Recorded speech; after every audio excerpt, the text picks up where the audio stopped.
game that I run at some conventions. I wrote a zombie survival horror game called the Shotgun Diaries, and I have a should have brought it. But I run a big con game with it, and the way that it works is you come to the booth, and I give you a little tag, and the tag says you are a zombie or a survivor. And when you see people's badges, it says the Shotgun Diaries. And so you see somebody else with a Shotgun Diaries badge, and you walk up to them and you say, are you a zombie or a survivor? And then you turn your badge around, and we are two survivors. Okay, that's good. We're two survivors, so we're going to stick together. But then you and I come up and I say, you a zombie or a survivor? I'm a survivor and you're a zombie. And now we just fight. Survivors have weapons, and survivors can only carry 2 weapons. So you only have 2 hands. And what happens is that if you're a zombie, I have weapons. So I have the garden gnome. I hit you with the garden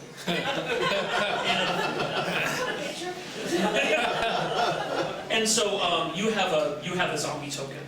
So I give you my weapon, and you give me the zombie token.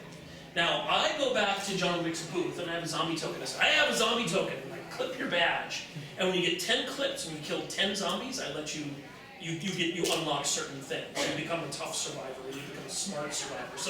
So I reward you for going out and looking for zombies. I want you to go look for zombies. And I want you to look for people who have Shotgun Diaries stickers. You, on the other hand, you have your weapon that you've been killed with. So you go back to the John Wick Presents booth, and you give me the weapon, and I clip your badge. And when you get 10, you become a mutated zombie. And now you go out and you do, other things. And things like you can no longer be killed with melee weapons. Only be killed with, right? So that's part of the game that rewards people for going out and playing. If you go out and play the game, you get a clip, and then the more clips you get, the tougher you get. But there's other things that control people's behaviors in the game too. For example, if we're 2 survivors, actually we need 3, so it's us 3. We're 3 survivors, and let me take a step back. I'm sorry. If there's 2 zombies, you 2 are zombies. And I have 2 weapons. I need a weapon to kill each of you. And then the 3rd zombie shows up, and I'm like, oh. So he takes me back to the John Wick Presents booth and goes, I killed him. And now I am a zombie too.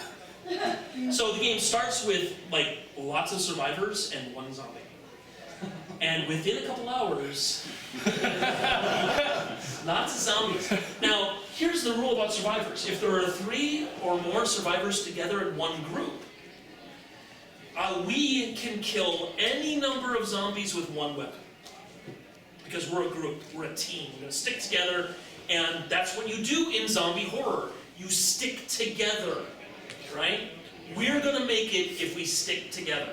So there's 10 zombies that show up, and we're in a group, and we use 1 weapon to kill all 10 zombies. We get all 10 of their tokens, we bring them back to the John Wick Presents, and we get if we stick together. So those are really all the rules for the game. That's really all you need to know to play the game. And at the end of the game, if you show up and you're a survivor at the end of the game, you get a little pin that says, I survived tchCon 2012. So it's I survived. Now if you bring that pin to future Shotgun Diaries games, you start off with additional weapons equal to the number of pins you have. So if you survive more often, then you get more pins, right? You get more weapons when you start, things like that. If you end up as a mutated zombie, you got I died at tchCon 2012. And they count as clips in your zombie sheet, so you start off as a mutated zombie. So in Phoenix, where I live, we do a lot of local conventions there, and there are people who show up with 10 pins. I'm ready. So there was an instance where there's guys who are in the gaming room like this, right? And there's people gaming, and there's people who are wearing Shotgun Diaries pins, and it's Saturday, it's late Saturday. There's lots of zombies out. And there's a group of guys here, and they're playing, and one guy gets up, because they're playing what's the Western game that comes in the bullet? Bang. Bang? Bang! They're playing Bang, right? They're playing Bang. And one of them says, okay, I'll be right back, I gotta go to the bathroom. Another guy goes, where are you going? You gotta go by yourself.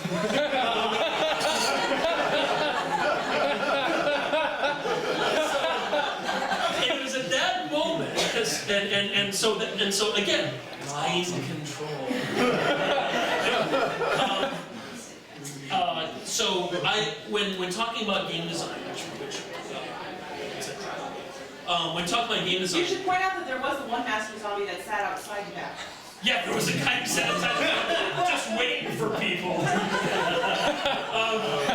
And then there was another, Ivan. Ivan is one of the guys who coordinates the other zombies and puts them in places. And so people are walking down the street and you go around the corner and it's like zombie or survivor.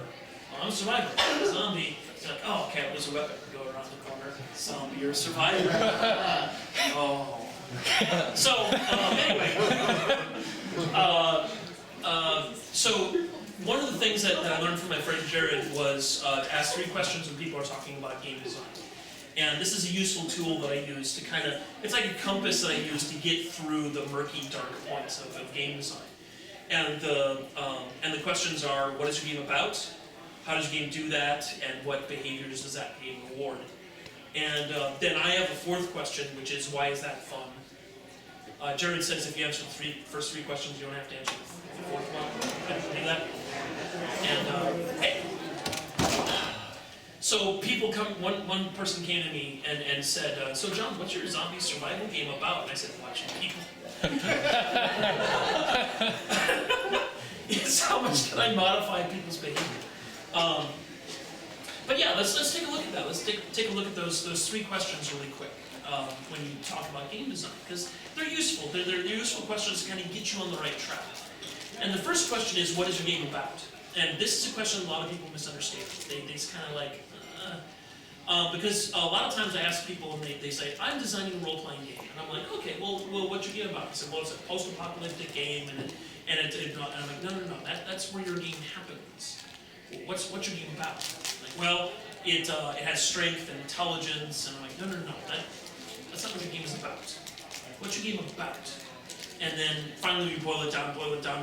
It's a post-apocalyptic game setting, and they're like, okay, so what's the idea here? Well, the game's about hope. I'm like, great, that is the right answer. Your game is about hope. Does it have a hope mechanic? No. Why? If that's what your game is about, shouldn't it have a hope mechanic? There's a brilliant role-playing game called Pendragon, which is about being a knight in King Arthur's court. And in that game, there is an honor mechanic. There's an honor mechanic, and there's a glory mechanic, and there's, the things that you do when you're a knight in King Arthur's court. Honor, glory, loyalty, and all these things are stats in the game. They're on your character sheet. You know what they mean. And that's what directs your behavior in the game. Because you want to get glory, you want to maintain your honor, you want to do all these things. And so that modifies players' behaviors in the game.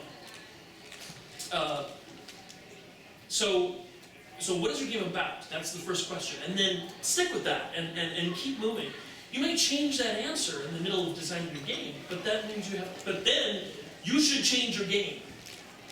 Right? If your game starts off being about hope and then ends up being about rebuilding civilization, then you should stop, look back at your game and go, how does my game do that? Which is the second question. How does your game do that? How does it do that thing? If your game is about rebuilding civilization, you'd better have a mechanic for rebuilding civilization. And then finally, the third question is, what behaviors does your game reward and discourage? And again, this should be self-evident. How do you reward players for the choices that they make? How do you discourage players from making other choices? And is that part of the game? And if the answer is no, then stop. Put that in the game and make that happen. And then finally, there's my question, which is, why is that fun? For a lot of people, I have a pet peeve I'm going to share with you, which is the term the co-option of the term role-playing game in the video game industry. There is no video game role-playing game yet. Not yet. We're taking steps toward it. We're getting there. There is no video game role-playing game yet. I think the closest that I've seen, and there may be games out there that do this better, and I haven't seen them yet, but I do think the closest that I've seen it is the Mass Effect series, is the closest to a video role-playing game, and I'll tell you why. Because a role-playing game is about making decisions that your character would make that are not strategically advantageous. Chess is not a role-playing game.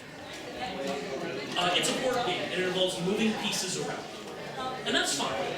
I love chess. Chess is my favorite game.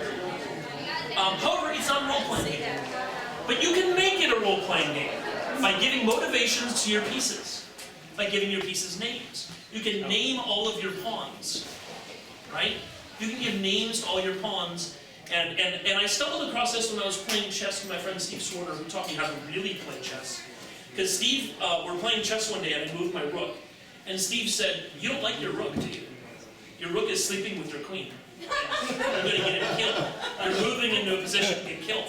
"What are you talking about?" He said, "Well, you moved your rook here thinking that I was going to move here, and then you were going to move there, and then I was going to move here.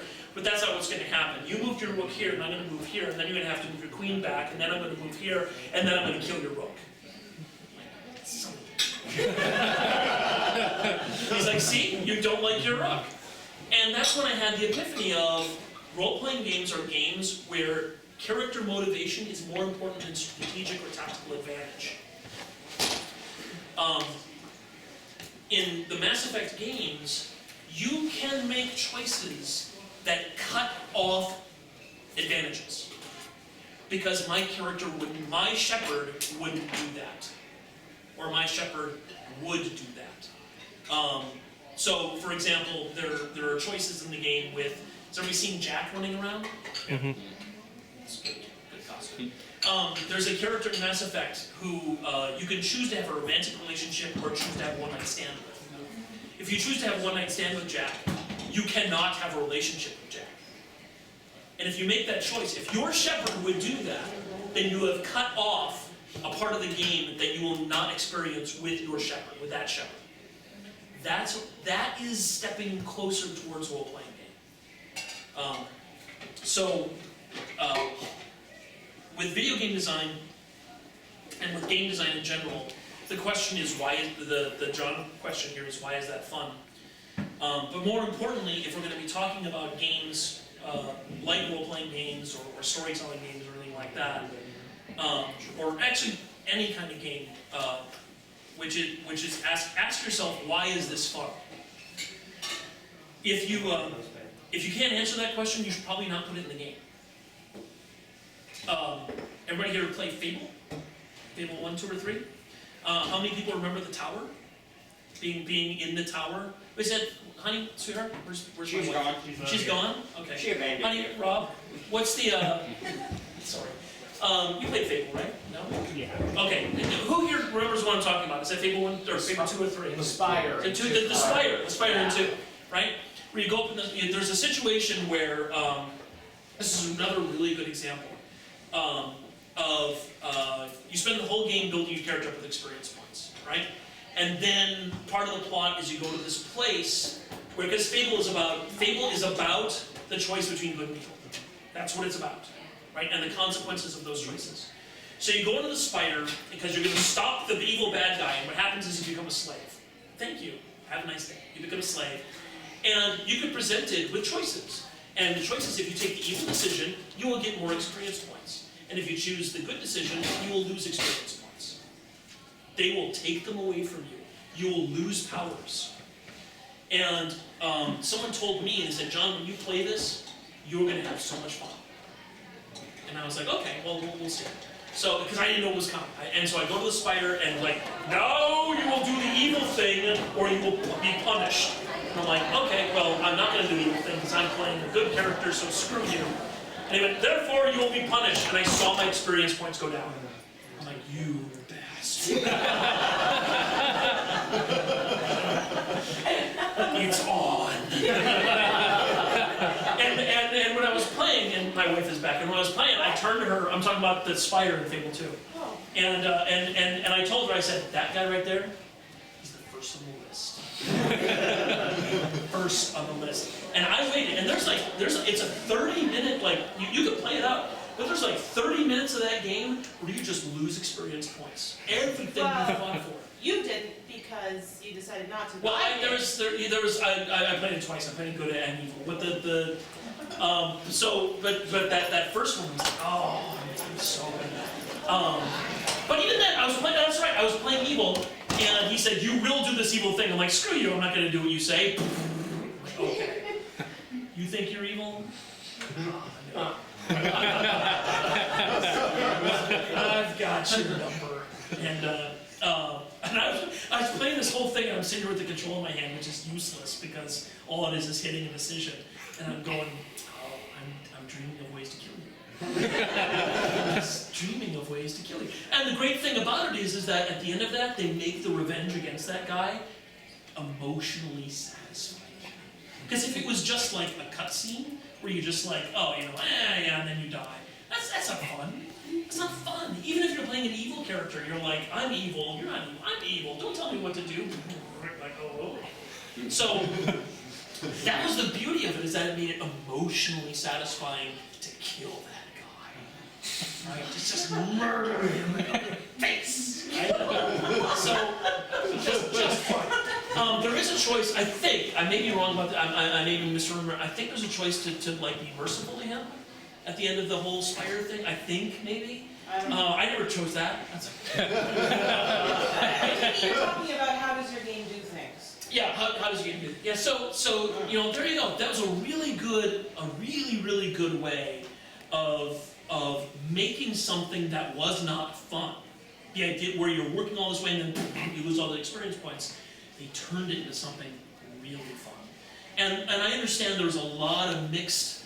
Some people were like, I hated that so much, and it worked. There's a writer whose name is Alan Moore, who you've probably seen his movies, but forget the movies. You should read his books because it's awesome. And he talks about art is the ability to make people believe in things that don't exist. Look, I pull a rabbit out. A magician, like the card magician, Penn and Teller. They or David Copperfield. For a brief moment, they make you believe in something that you know with your rational mind cannot happen. But for a moment, just even for a moment, you're like, whoa. There's two moments that are really important, emotional moments in art. And the first one is the whoa, and the second one is It's the whoa. How did they do that? Right? And both of those are a certain kind of wonder. One of them is the emotional response of wonder, and the second one is the clinical, the logical, reasonable, when your reasonable mind kicks in and goes, how did that work? And that's fun too, right? So, as game designers, as video game designers, role-playing game designers, all those things, what you want as a game designer, as a magician, is to convince people to care about things that don't exist. I'm going to invoke an older game now. I'm going to invoke, is it Final Fantasy VII? Where what's her name gets killed? Yes. Oh, thing that you never know about? The thing, you're too old to play. I'm too old to play the game. But whenever I talk to people, they're like, oh, Final Fantasy VII, is it Eris? Yes. Eris gets killed. Everyone's like, oh! Right? She's a blip. She's nothing. It doesn't matter, right? But people have an emotional reaction to that. Why do they have an emotional reaction to that? Because she's your freaking healer. She's your healer. but there's other things too. There's other moments too. I had when I was playing BioShock. I don't want to, for the people who haven't played it, because you should. There is the existential moment of would you kindly? Right? There's the existential moment of. It's the Philip K. Dick moment of the science fiction writer. This moment where everything that the protagonist knows, he suddenly realizes is wrong. Right? And including his own existence. Right? And that is an existential moment in a video game. That's good. That's good stuff. But how do you do that? How do you get that existential moment in like a card game? How do you get people to care about things that don't exist? When we did the Legend of the Five Rings collectible card game. For those of you who don't know, Legend of the Five Rings is a samurai drama fantasy game. The world of Legend of the Five Rings is called Rokugan. And Rokugan is to Japan as Middle-earth is to Europe. Right? So Rokugan is not Japan, but it's kind of Japan. It has samurai, and it has ninja. It doesn't have ninja, actually. Shh, there's no ninja. But it has samurai, and it has shugenja, and it has magic, and things like that. It has honor and katana.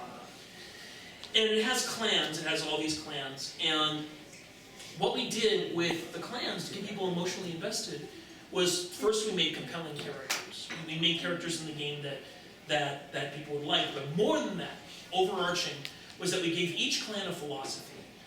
And it's a philosophy that I can sum up. I can give you an elevator pitch. I can tell you in one phrase, right?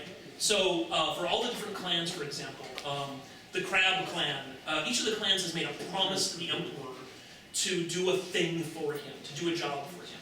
And the Crab clan's job is to protect the Emperor from evil, nasty monsters, from the Oni, from the goblins, from all those things. And the Crab clan are big and tough and mean, and they don't care if they smell bad, right? And they don't carry swords, they carry big honking hammers. And they're gonna, blah, and I don't care, right? I'm covered in gore and filth and mud, but I'm out here protecting the Emperor from stuff that you don't even want to look at. So don't talk to me about honor. I'm protecting the Emperor from stuff that would scare your pants off. That's the Crab clan. You know, on the other hand, there's the Scorpion clan. And the Scorpion clan's job is to do all the things the Emperor can't do. They assassinate the Emperor's enemies. And they spread lies about the Emperor's enemies. And they protect the Emperor from espionage. They are the Emperor's spy network. And my job is to do the things that you won't do because of your precious honor. That's really nice that you have honor and dignity. I don't have that. I don't have that luxury. The Emperor says, go murder your father, and I say, yes, sir. The Emperor says, go murder your son, and I say, yes, sir. Don't talk to me about honor. I'm a Scorpion. I know all about honor, because I do what the Emperor says, and I never ask questions. And then, you know, and you go through all the clans, and each of these clans has this really extreme view of honor. And what happens is, if you get 7 different people together, and they look at the 7 different clans, they go, those are my boys. Those are my guys. And there are Crab fanboys, there are Scorpion fanboys, and there are Crane fanboys, and there are Phoenix fanboys. And these guys are intense. They are intense. Because we make super extreme definitions of honor. And so when people got the L5R card game, they would play one deck and they're like, oh yeah, the Crane are cool, that's kind of cool. Oh yeah, the Crab are cool, the Crab are kind of cool. Oh, the Dragon. Oh yeah. These are my guys. So much so that people got real L5R clan tattoos. Because these are my guys. Now let me tell you something. There's nothing more satisfying. There's no money in game design. I should tell you this. There is no money in game design. When somebody comes up to you and says, here's my clan mom tattoo, you're like, oh, baby. Because at least it lives. What's that? Because at least your design lives. Yes, exactly. So in part of the story, the story of L5R was this big clan war that was going on to see who was going to become the Emperor. And each of the clans has a daimyo, has a great lord. And in the middle of the story, I arranged for the Lion clan, who are the Emperor's bodyguards. These are the secret service of Rokugan.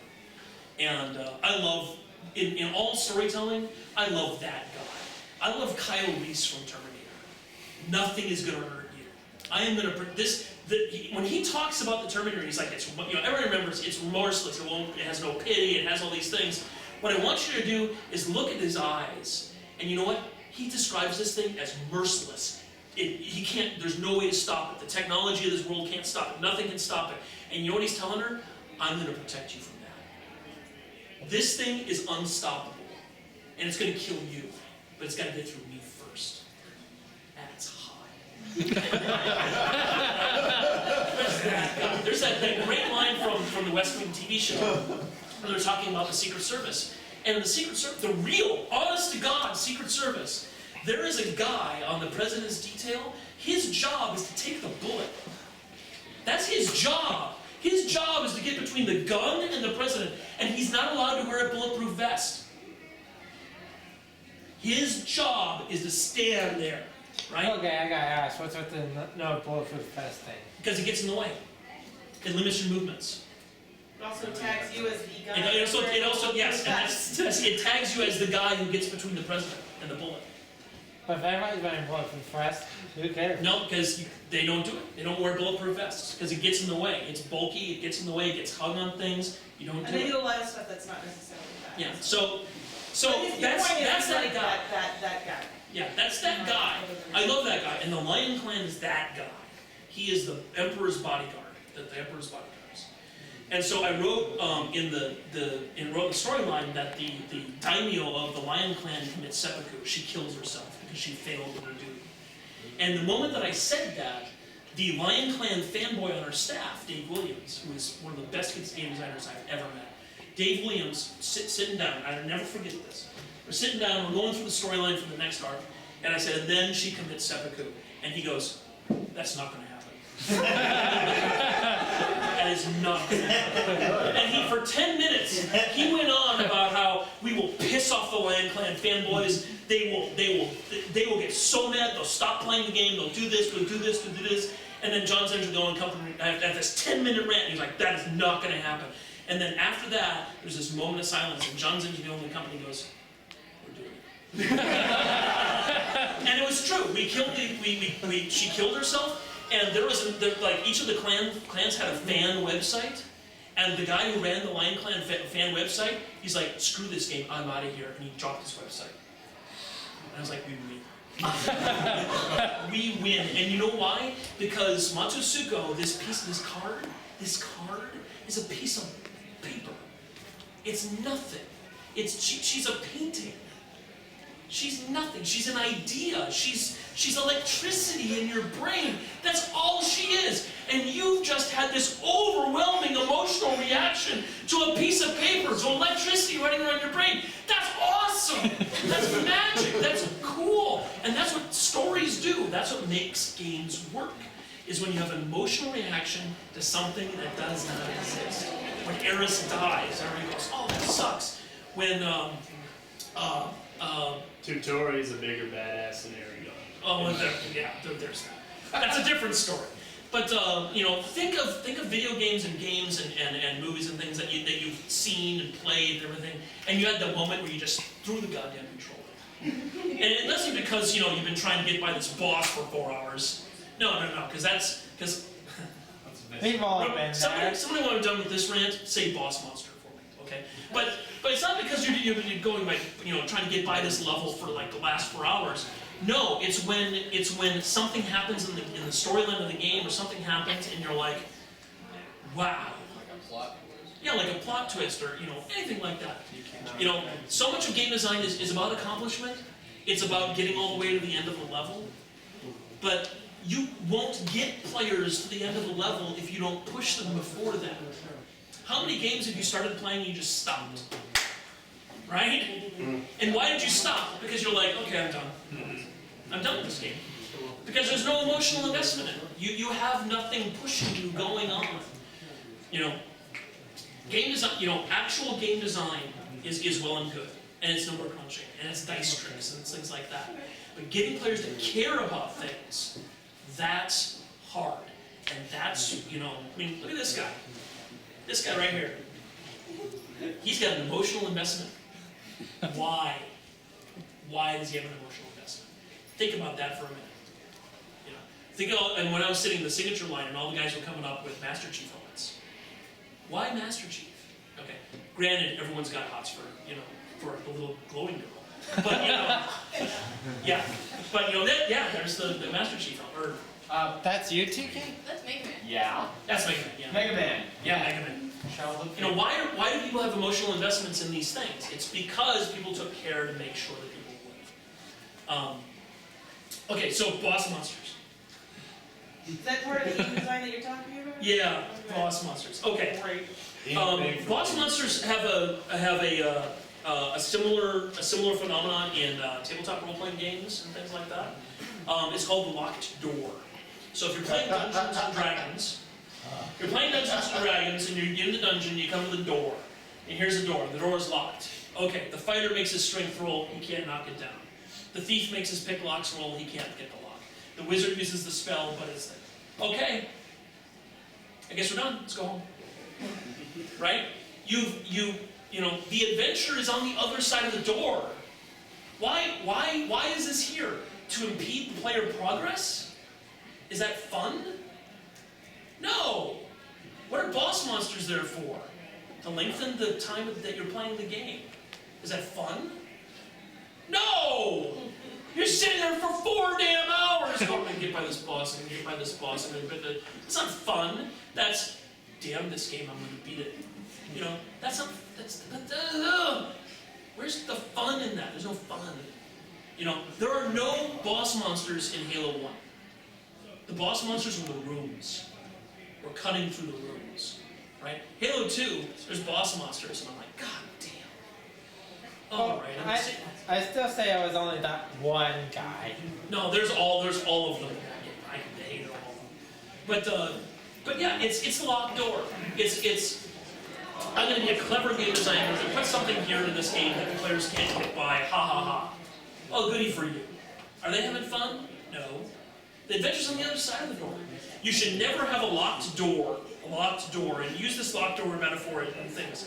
You should never have a locked door unless there's a monster chasing the players. Then they run right? Then there's a problem.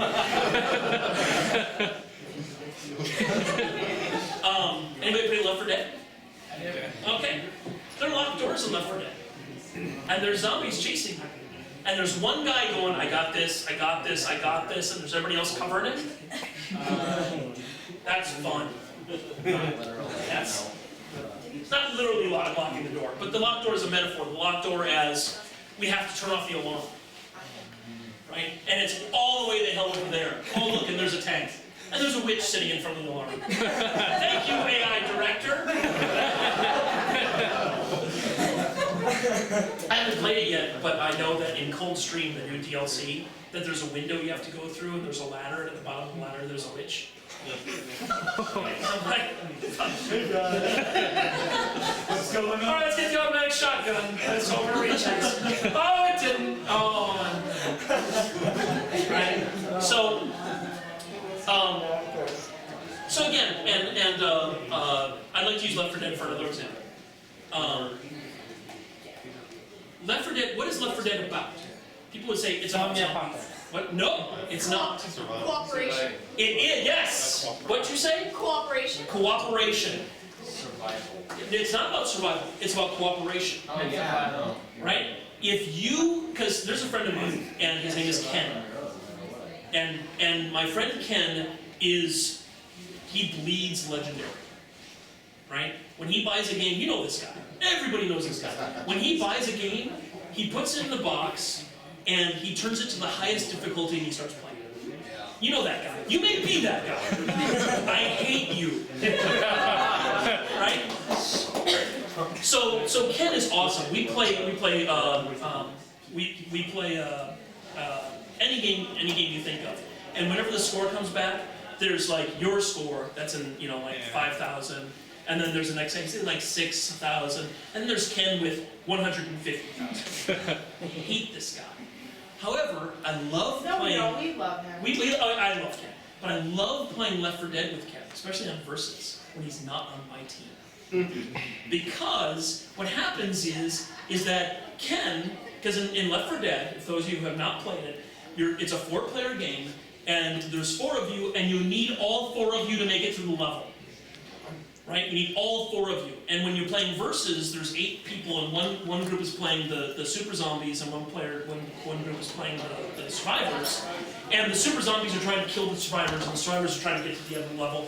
And if you have a really good team on both teams, what happens is that sometimes the survivors get it to the end of the level, but they're out of ammo, they're out of health packs, they're out of pills, maybe one of them's dead, and they're like, they got no health left, and they're like, shit. That was hard. But you did it because in Left 4 Dead, whenever you run out of health, you drop down, somebody else has to pick you up. Right? So somebody else has to stop. The whole team has to stop and go, all right, Bill's gonna get him up. I'm holding down A, I'm holding down A, I'm holding down A. There's zombies coming. The other two guys are holding off the zombies the best they can. I'm holding down A, okay, he's up, let's go. And everybody moves. And the whole game is on moving. We're always moving. Because if you stop, the spawns will kill you. So move, run. Somebody drops. We have to stop. Oh, A, hold down A. And then they put things in the game that make you slow down. Like the witch. There's a zombie called the witch. She's really scary. And in order to get by the witch, you have to stop, turn off all your lights, and move slow. Or chainsaw to the face. Which is risky. Really risky. There are guys who can crown the witch, who walk up to the witch with the automatic shotgun and go, screw you, bitch. You can do that. But it's incredibly risky, and 50% of the time, she jumps up and knocks him down. And if you get hit once by the witch, you're knocked down, and somebody's got to go, hold down A. Hold down A. So in that game is all about movement and cooperation. You can't make it with everybody else. And the thing I love about Ken is he's like, I got this, and he's out by himself. It's like, we all know that guy, right? He's out here by himself, he's like, I'm good. This is what he always says. I'm good. Oh shit, it's the hunter! Oh shit, you guys! And this is my favorite part. He goes, where's my team? I'm like, you're back here!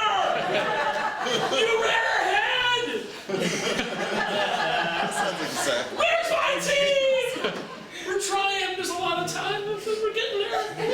Right? So, we're talking about how does your game reward behavior? Right? How does your game reward behavior? Your reward in Left 4 Dead rewards you for sticking together. Because we're gonna make it. We're gonna make it. Remember the zombie thing? We're gonna make it if we stick together. If you go off on yourself and you think you're Master Chief, that's really fine. That works in some games. No. And I love it because whenever I play multiplayer, that guy keeps saying the same thing. He goes, I'm good. I'm good. Like, get back here. I'm good. Oh, God! You're good. So, again, a game that rewards a particular behavior type. Game design is mind control. That guy... And here's the sad part.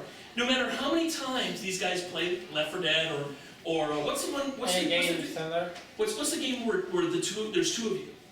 There's two guys. An army of two. Army of two. Yeah. Another game that rewards cooperation between the two players. Two guys. Awesome.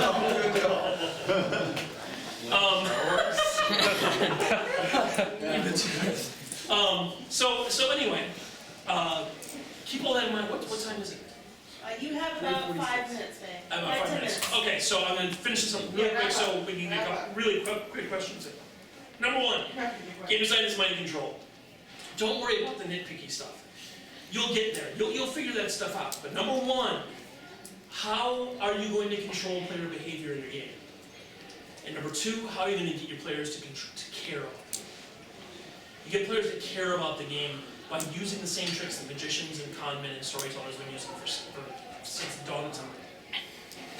Learn, take writing seminars. Learn how to get people to care. Because if they don't care, they'll play your game once, and then it goes to, GameStop. Right? But there's a reason that there's guys out here dressed as Master Chief.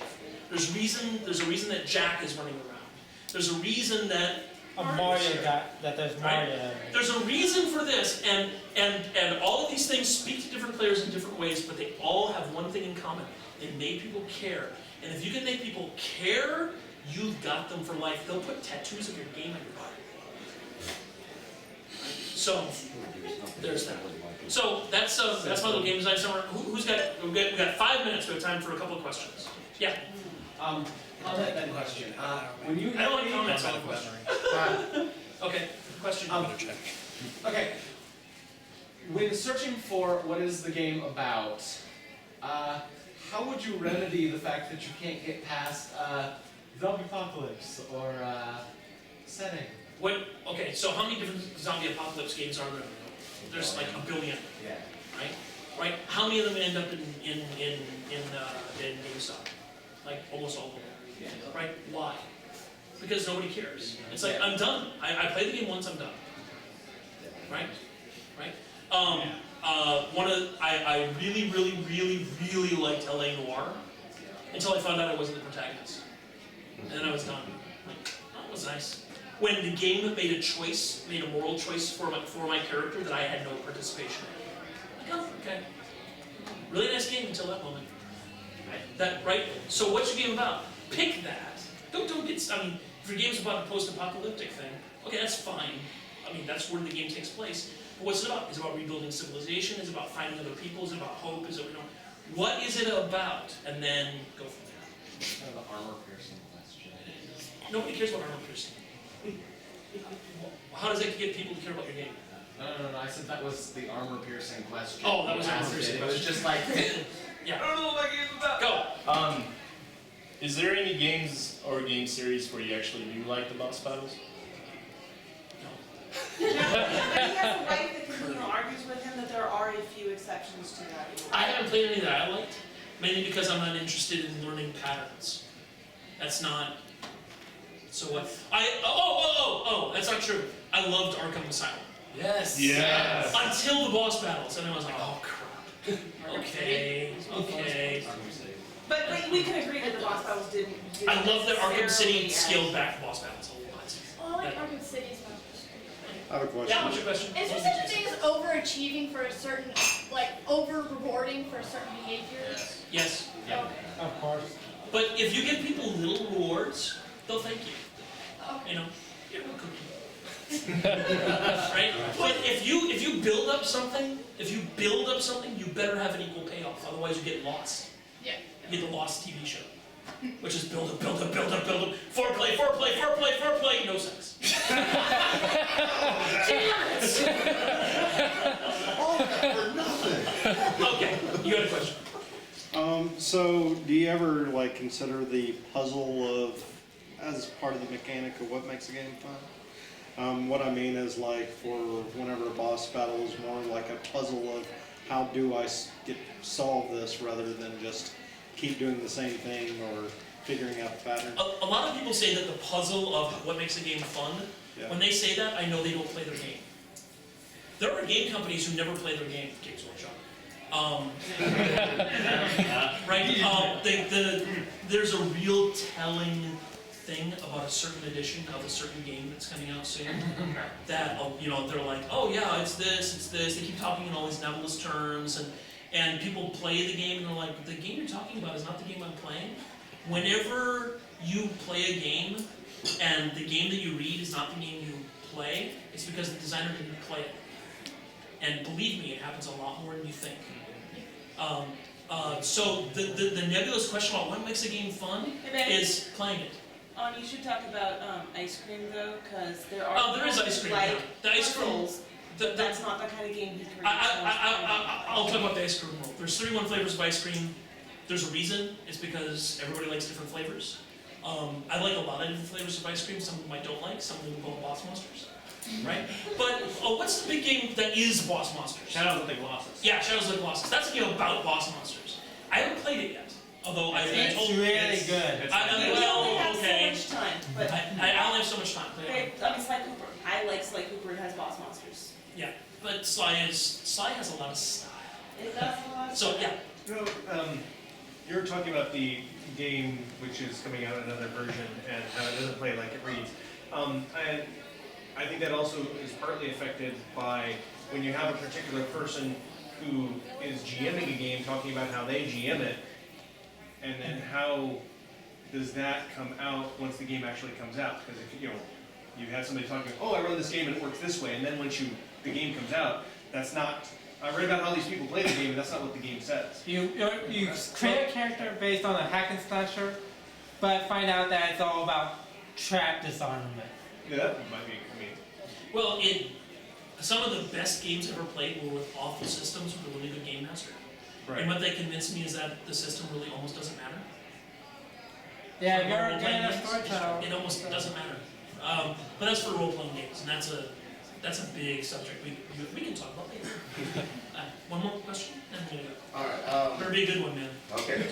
Build up, foreplay. Do you find that either the reward cycle or like the writing story, all that sort of stuff, either one is better for getting people to care, or they're equal, or it's just going to depend on the situation? It's going to depend on the situation, but you can have Tetris or solitaire. Let's take solitaire. Solitaire is a game. You can win it, you can lose it. There's no emotional investment in solitaire. There's a reason people play it like a zombies, right?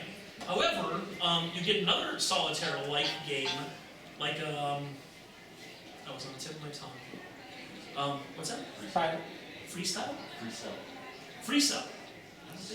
Bordeaux. Another solitaire type game? Yeah, you get Spider also. solitaire. I just completely lost my train of thought, so I can't answer your question. But no, I think they're equally important, but really they do different things.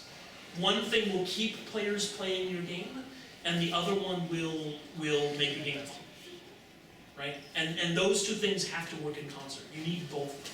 A lot of people are like, what's more important, story or mechanics? I'm like, both. They're not more important. All right, is that time? I think it's time. You have about 7 minutes, but I think About 7 minutes? They kick us out early. Okay. They have technically scheduled in like 10, I think it's 10, Okay. 15 minutes of breakdown and cleanup and stuff. Big pitch. I am running a game this evening, and it can involve all of you. All of you, literally. All of you can play. It's going to be upstairs in room 230 and 228. It's the Houses of the Blooded live action event. It is not a boffer LARP. It is not a vampire LARP. It is like no other LARP that you have played before. It's fun. it's fantastic too. Oh, well, thank you. And It's you the need best to know game I've ever nothing. played. You need to know nothing about the game to play. It'll take me 5 minutes to introduce the game. We're going to play, we're going to have fun, we're going to laugh, and you're going to have a great time. So please show up today at 5 o'clock. It's either 5 or 6. Show up at 5. It's 5. 5 o'clock, room 230, 228. I'm going to run the game. Literally, all of you can play. And I want to see all of you there to see game design theory in action. And if you really want to know the core nuts and bolts of game design in action, show up and you will see how it works. And hopefully, I'll see you there. So thank you for showing up, guys. Second floor, room 230, 228.